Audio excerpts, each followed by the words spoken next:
Humingi na ng tulong ang Lakas CMD sa National Bureau of Investigation para imbestigahan kung saan nagmula at sino nagpakalat ng tinaguriang Oplan Horus.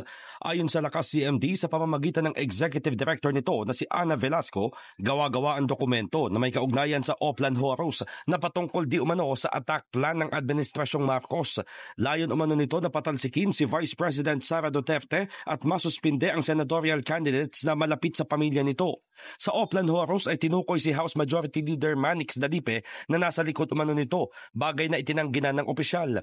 Sinabi ni Velasco na hindi lamang ito paninira kay Dalipe, kundi sa buong partido at mga kandidato ng alyansa para sa bagong Pilipinas. Hinihiling ng Lakas CMD sa NBI kung bakit nailathala sa isang major news outlet at naipakalat sa kanilang social media platforms ang forged document. Naniniwala kasi ang partido na ang insidente ay isang uri ng fraud, cyber libel at posibleng paglabag sa Cybercrime Prevention Act of 2012. Una nang kinasuhan ng cyber libel ang ilang mga opisyal, editor at writer ng The Manila Times.